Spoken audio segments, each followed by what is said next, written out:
दोस्तों आज मैं एसएससी एमटीएस के 14 सितंबर के फर्स्ट सेकेंड थर्ड तीनों शिफ्ट का पेपर का मैं बात करने वाला हूं दोस्तों। तो आज मैं खाली सिर्फ फर्स्ट शिफ्ट का पेपर का बात करूंगा दोस्तों। सेकेंड और थर्ड शिफ्ट का पेपर का बात नहीं करूंगा। 13 सितंबर कॉल शिफ्ट का पेपर में फिर बात करूंगा दोस्तों। तो चलिए मैं 14 सितंबर कॉल शिफ्ट का पेपर का बात करता हूँ। पहला क्वेश्चन की यूपीएससी का पूरा नाम क्या है? तो यूपीएससी का पूरा नाम संघ लोक सेवा आयोग है दोस्तों। संघ लोक सेवा आयोग यूपीएससी का पूरा नाम है। इसका इंग्लिश में नाम है दोस्तों यूनियन पब्लिक सर्विस कमीशन है दोस्तों। इसका इंग्लिश नाम union public service commission English में नाम है। आईएएस का पूरा नाम, इसके अलावा इसका ये भी क्वेश्चन पूछा गया दोस्तों एसएससी एमटीएस के में एग्जाम में कि आईएएस का पूरा नाम क्या है? तो भारतीय प्रशासनिक सेवा है दोस्तों। सब बता दो दोस्तों, एसएससी एमटीएस के एग्जाम में आज एग्जाम में फर्स्ट शिफ्ट में प्रीवियस ईयर का क्वेश्चन पूछा गया दोस्तों। प्रीवियस ईयर का क्वेश्चन पूछा गया सबसे ज़्यादा।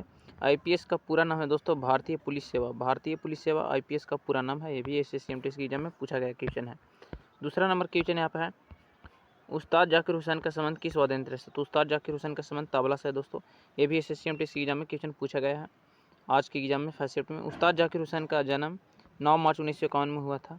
उस्ताद जाकिर हुसैन 1963 में भारत रत्न मिला था। उस्ताद जाकिर हुसैन को 1963 में भारत रत्न मिला था।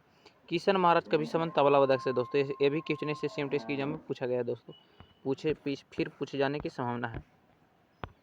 तीसरा नंबर क्वेश्चन है कि बिहार का जनसंख्या घनत्व कितना है? तो बिहार का जनसंख्या घनत्व 1106 है दोस्तों। क्षेत्रफल के हिसाब से बिहार भारत का 13वां सबसे बड़ा राज्य है। क्षेत्रफल के हिसाब से बिहार भारत का 13वां सबसे बड़ा राज्य है। जनसंख्या के हिसाब से बिहार भारत का तीसरा सबसे बड़ा राज्य है दोस्तों बिहार।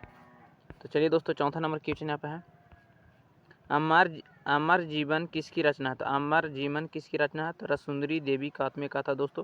अमर जीवन लिखी गई है अमर जीवन रसुंदरी देवी का आत्मकथा जो अमर जीवन के द्वारा लिखी गई है। अमर जीवन की रचना अमर जीवन 1876 में प्रकाशित हुआ था दोस्तों। इसके अलावा पर 5वां नंबर क्वेश्चन यहाँ पर पूछा गया था कि भारतीय ओलंपिक संघ का अध्यक्ष किसे बनाया गया? तो भारतीय ओलंपिक संघ का अध्यक्ष पीटी उषा को बनाया गया दोस्तों। पीटी उषा को उड़न परी के नाम से जाना जाता है। द गोल्डन गर्ल पुस्तक के लेखक पीटी उषा दोस्तों। पीटी उषा का संबंध धावक खेल से दोस्तों। इसके अलावा एक और क्वेश्चन यहाँ से पूछा जाता है दोस्तों, नीरज चोपड़ा का संबंध किस खेल से? तो भाला फेंक से दोस्तों। नेक्स्ट क्वेश्चन को देखिए यहाँ पे है, 6ठा नंबर यहाँ पे क्वेश्चन है कि 86वां संविधान संशोधन कब हुआ? तो 2002 में 86वां संविधान संशोधन हुआ था दोस्तों। तो चलिए दोस्तों अब 13 सितंबर कॉल शिफ्ट का पेपर मैं बात करूँगा दोस्तों। 13 सितंबर वाला पेपर 13 सितंबर कॉल शिफ्ट का पेपर है दोस्तों। फर्स्ट सेकंड थर्ड तीनों शिफ्ट का पेपर है यहाँ पे। पहला क्वेश्चन की लता मंगेशकर को भारत रत्न कब मिला था? तो 2001 में लता मंगेशकर को भारत रत्न मिला था। लता मंगेशकर का जन्म 28 सितंबर 1929 को मध्य प्रदेश में हुआ था दोस्तों। लता मंगेशकर को 1999 में पद्म भूषण से सम्मानित किया गया था। 1989 में लता मंगेशकर को दादा साहेब फाल्के पुरस्कार भी दिया गया था दोस्तों। ये भी एसएससी एमटीएस के एग्जाम में पूछा गया क्वेश्चन है। भारत रत्न प्राप्त करने भारत की प्रथम महिला श्रीमती इंदिरा गांधी थी दोस्तों। श्रीमती इंदिरा गांधी को 1971 में भारत रत्न मिला था दोस्तों। भारत रत्न प्राप्त करने वाली भारत की प्रथम महिला थी श्रीमती इंदिरा गांधी। इसके अलावा नेक्स्ट क्वेश्चन तो दोस्तों यहाँ पे, बिस्मिल्लाह खान को कौन सा वाद्य यंत्र बजाते हैं? तो बिस्मिल्लाह खान शहनाई वाद्य यंत्र बजाते हैं दोस्त। बिस्मिल्लाह खान को 2001 में भारत रत्न मिला था। और बिस्मिल्लाह खान का जन्म डुमराव के बिहार में हुआ था दोस्तों। याद करते चलिए दोस्तों, एसएससी एमटीएस के एग्जाम में भी क्वेश्चन पूछा कि बिस्मिल्लाह खान का संगीत के क्षेत्र में भारत रत्न मिला था। बिस्मिल्लाह ऐसे भी क्वेश्चन पूछा गया था दोस्तों एसएससी एमटीएस के एग्जाम में कि बिस्मिल्लाह खान को संगीत के क्षेत्र में बिस्मिल्लाह खान को किस क्षेत्र में भारत रत्न मिला था? तो संगीत के क्षेत्र में भारत रत्न मिला था दोस्तों। बिस्मिल्लाह खान का निम्नलिखित पुरस्कार दिए गए हैं। बिस्मिल्लाह खान को निम्नलिखित पुरस्कार दिए गए जो इस प्रकार है दोस्तों। 1961 में पद्मश्री पुरस्कार दिया गया था बिस्मिल्लाह खान को। 1968 में पद्म विभूषण पुरस्कार दिया गया था बिस्मिल्लाह खान को। और पद्म विभूषण दिया गया था दोस्तों। पद्म भूषण 1980 में बिस्मिल्लाह खान को दिया गया था। और भारत रत्न 2001 में दिया गया था बिस्मिल्लाह खान को। इसके अलावा नेक्स्ट क्वेश्चन यहाँ पे है, तीसरा नंबर के भारतनाट्यम और ओडिसी शास्त्रीय नृत्य से संबंधित है। तो सोनल सिंह मानसिंह भारतनाट्यम ओडिसी शास्त्रीय नृत्य से संबंधित है दोस्त। सोनल सिंह मानसिंह 1992 में सबसे कम उम्र में पद्म भूषण से दिया गया था दोस्तों। सोनल सिंह मानसिंह को 1992 में सबसे कम उम्र में पद्म भूषण दिया गया था। यामिनी कृष्णमूर्ति का संबंध भारतनाट्यम कुचिपुड़ी से दोस्तों। ये भी एसएससी एमटीएस एग्जाम में क्वेश्चन पूछा गया। इसके अलावा यहाँ पर नेक्स्ट क्वेश्चन है कि मलिक साराभाई का कुचिपुड़ी और भारतनाट्यम से संबंधित दोस्तों। मलिक साराभाई का संबंध कुचिपुड़ी और भारतनाट्यम से दोस्तों। कुचिपुड़ी आंध्र प्रदेश का लोक नृत्य है और भारतनाट्यम तमिलनाडु का लोक नृत्य दोस्तों। एसएससी एमटीएस एग्जाम में ये भी क्वेश्चन पूछा गया है। चौथा नंबर क्वेश्चन, विशाखापट्टनम बंदरगाह किस राज्य में स्थित है? दोस्तों आंध्र प्रदेश राज्य में स्थित है। आंध्र प्रदेश का लोक नृत्य दोस्तों कुचिपुड़ी भारत का सबसे बड़ा बंदरगाह दोस्तों मुंबई बंदरगाह दोस्तों, इसे सेम टेस्ट एग्जाम में भी क्वेश्चन पूछा गया है। 5वां नंबर क्वेश्चन है कोबरा कोयला खदान भारत के किस राज्य में स्थित है? तो छत्तीसगढ़ राज्य में स्थित। नेक्स्ट क्वेश्चन को फिर यहाँ पे देखते हैं। 6वां नंबर क्वेश्चन है 2011 की जनगणना के अनुसार भारत की कुल आबादी कितनी थी? तो 121 करोड़ थी दोस्तों 2011 की जनगणना के अनुसार। 2011 की जनगणना के अनुसार भारत की कुल साक्षरता 74.04% थी। 2011 की जनगणना के अनुसार भारत की कुल साक्षरता 74.04% थी। इसके अलावा यहाँ पे नेक्स्ट क्वेश्चन है कि 2011 की जनगणना के अनुसार सबसे अधिक साक्षरता वाला राज्य केरल तथा सबसे कम साक्षरता वाला राज्य बिहार है दोस्तों। 2011 की जनगणना के अनुसार बात की जाए तो सबसे अधिक साक्षरता वाला राज्य केरल तथा सबसे कम साक्षरता वाला राज्य बिहार है दोस्तों 2011 के अनुसार। और बिहार का साक्षरता दर सबसे कम साक्षरता दर है दोस्तों। और 7वां नंबर क्वेश्चन यहाँ पर दोस्तों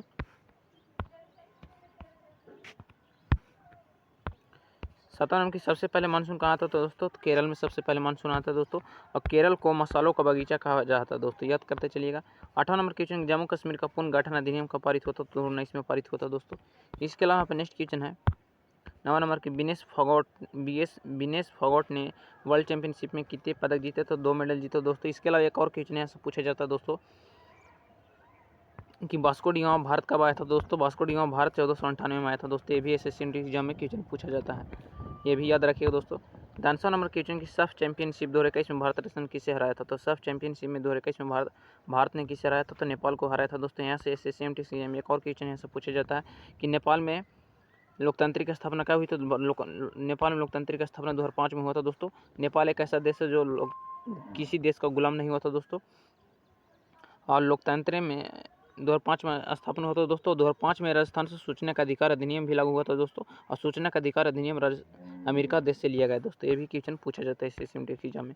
11 नंबर क्वेश्चन यहाँ पे कि वेटिंग फॉर ए वीज़ा किसकी आत्मकथा? तो वेटिंग फॉर ए वीज़ा किसकी आत्मकथा? तो डॉक्टर भीमराव अम्बेडकर के दोस्तों। डॉक्टर भीमराव अम्बेडकर स्वतंत्र भारत के प्रथम कानून मंत्री दोस्तों। स्वतंत्र भारत के प्रथम कानून मंत्री डॉक्टर भीमराव अम्बेडकर थे। भारतीय संविधान के पिता के रूप में कहकर पुकारे जाते हैं दोस्तों। डॉक्टर भीमराव अम्बेडकर भारतीय संविधान के पिता हैं।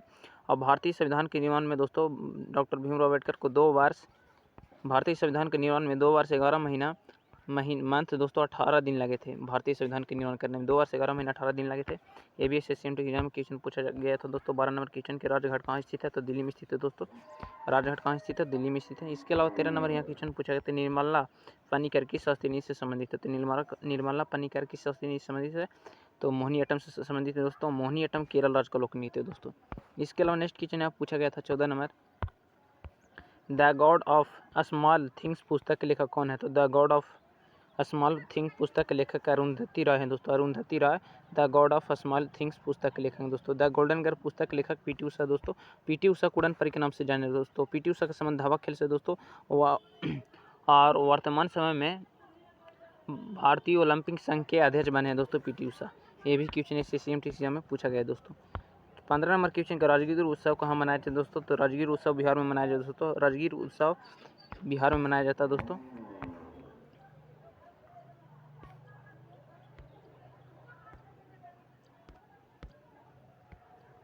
इसके अलावा 16 नंबर यहाँ पे क्वेश्चन पूछा गया था दोस्तों कि किस भारतीय को मोजार्ट ऑफ मद्रास को लोकप्रिय नाम दिया गया? तो ए आर रहमान को मोजार्ट ऑफ मद्रास नाम दिया गया दोस्तों। फिर यहाँ पे 2010 में ए आर रहमान को पद्मभूषण भी दिया गया था दोस्तों। इस एग्जाम में भी क्वेश्चन पूछा जाता है। 17 नंबर क्वेश्चन की कृष्ण जन्माष्टमी हिंदू कैलेंडर के अनुसार किस दिन को मनाया जाता है दोस्तों? तो भादो महीना में मनाया जाता है दोस्तों। और गुरु नानक की जयंती हर साल कार्तिक पूर्णिमा के दिन मनाया जाता है दोस्तों। भी एसएससी एग्जाम में क्वेश्चन पूछा जाता है। हर साल गुरु नानक की जयंती हर साल कार्तिक पूर्णिमा के दिन मनाया जाता है दोस्तों। और गुरु नानक सिख धर्म के प्रथम गुरु थे दोस्तों। सिख धर्म के संस्थापक के रूप में माने जाते हैं। गुरु नानक का जन्म 1469 ईस्वी में हुआ था दोस्तों। तलवाड़ी ग्राम जिला लाहौर पाकिस्तान में हुआ था दोस्तों। और सिख धर्म के प्रथम गुरु है संस्थापक हुए दोस्तों। सिख धर्म के अंतिम गुरु गोविंद सिंह हुआ दोस्तों। जो गुरु गोविंद सिंह के नाम पर भी भारत का सबसे बड़ा कृत्रिम झील है दोस्तों गोविंद बल्लभ पंत सागर। सिख धर्म के 5वें गुरु दोस्तों गुरु अर्जुन देव है दोस्तों। इसके अलावा नेक्स्ट क्वेश्चन यहाँ पर पूछा जाता है भारतीय पर्यटन दिवस कब मनाया जाता है? तो 25 जनवरी को मनाया जाता है दोस्तों। भारतीय गणतंत्र दिवस 26 जनवरी को मनाया जाता है। नेताजी सुभाष चंद्र बोस की जयंती 23 जनवरी को मनाया जाता है दोस्तों। थल सेना दिवस 15 जनवरी को मनाया जाता है दोस्तों। इसके अलावा 18 नंबर क्वेश्चन यहाँ पर पूछा गया था कि शंकराचार्य की 12 फीट की मूर्ति कहाँ स्थापित की गई? तो केदारनाथ को उत्तराखंड में स्थापित की गई दोस्तों। केदारनाथ को उत्तराखंड में आदि शंकराचार्य की मूर्ति स्थापित की गई। 19 नंबर क्वेश्चन के भारत में पूर्वी घाट की सबसे ऊंची चोटी कौन सी है? तो महेंद्रगिरी है दोस्तों। भारत में पूर्वी घाट की सबसे ऊंची चोटी महेंद्रगिरी है। महेंद्रगिरी की चोटी की ऊंचाई 1501 मीटर है दोस्तों। पश्चिमी घाट एवं पर्वत श्रृंखला है जो भारतीय परिद्वीपीय पश्चिमी तट के समांतर है दोस्तों। पश्चिमी तट के समांतर चलती है। इसके अलावा पश्चिमी घाट महाराष्ट्र गुजरात, पश्चिमी घाट दोस्तों महाराष्ट्र गुजरात गोवा केरल कर्नाटक तमिलनाडु से होकर गुजरती है दोस्तों। SSCMT एग्जाम में ये भी क्वेश्चन पूछे जाने की संभावना दोस्तों, अब पूछा भी गया भी है। इसके अलावा यहाँ पे पूछा एक और क्वेश्चन है यहाँ पे, अनाई मुंडी यह पश्चिमी घाट और दक्षिण भारत की सबसे ऊंची चोटी है दोस्तों। अनाई मुंडी यह पश्चिमी घाट एवं दक्षिण भारत की सबसे ऊंची चोटी है। नीलगिरी पहाड़ी तमिलनाडु राज्य में है दोस्तों। इसके अलावा 20 नंबर यहाँ पे क्वेश्चन है, भारत के किस स्थान पर सर्वाधिक वर्षा होती है? तो मनसीरम के मेघालय में होती है दोस्तों भारत में सर्वाधिक वर्षा। इसके अलावा 21 नंबर क्वेश्चन यहाँ पे है कि राज्यसभा के सदस्यों के रूप में मनौती होने वाली भारत की पहली महिला कौन थी? तो रुक्मणी देवी अरुणले थी दोस्तों। रुक्मणी देवी अरुणले को भारतनाट्यम से संबंधित दोस्तों। भारतनाट्यम तमिलनाडु का लोक नृत्य है दोस्तों। रुक्मणी देवी अरुणले को 1956 में पद्म भूषण दिया गया था। इसके अलावा नेक्स्ट क्वेश्चन यहाँ पर पूछा गया था 22 नंबर, साइप्रस के नाम पर किस धातु का नामकरण किया गया? तो तांबा किया गया दोस्तों। कॉपर का संकेत C है दोस्तों। कॉपर की परमाणु संख्या 29 में है। 23 नंबर क्वेश्चन के पंकज चरण दास किस नीति से संबंधित? तो ओडिसी नीति से संबंधित है दोस्तों। इसके अलावा एक और क्वेश्चन यहाँ से पूछा जाता है, केलुचरण महापात्र का संबंध भी ओडिसी नीति से दोस्तों। केलुचरण महापात्र उड़ीसी से पद्मभूषण पाने वाली पहले व्यक्ति दोस्तों। केलुचरण महापात्र उड़ीसा से पद्मभूषण पाने वाले पहले व्यक्ति हैं। ओडिसी नृत्य का जनक या गुरु पंकज चरण दास है दोस्तों। ओडिसी नृत्य का जनक किसे माना जाता है? पंकज चरण दास को माना जाता है। इसके अलावा 24 नंबर क्वेश्चन है, भानु जी के किस घराने से संबंधित? तो जयपुर घराने से संबंधित दोस्तों। पंडित बिरजू महाराज लखनऊ घराने से संबंधित है। ABSSC और पंडित बिरजू महाराज का संबंध कथक से दोस्तों। कथक उत्तर प्रदेश का लोक नृत्य है और दिल्ली का भी लोक नृत्य है दोस्तों। 25 नंबर क्वेश्चन के 2022 में आर्टिफिशियल इंटेलिजेंस मीटिंग के अध्यक्ष कौन थे? तो राजीव चंद्रशेखर दोस्तों। 26 नंबर क्वेश्चन है यहाँ पे, बैकॉक ओपन खेल किससे संबंधित? बैडमिंटन से संबंधित है दोस्तों। आज के वीडियो में इतना ही, फिर मिलेंगे कल नेक्स्ट वीडियो में।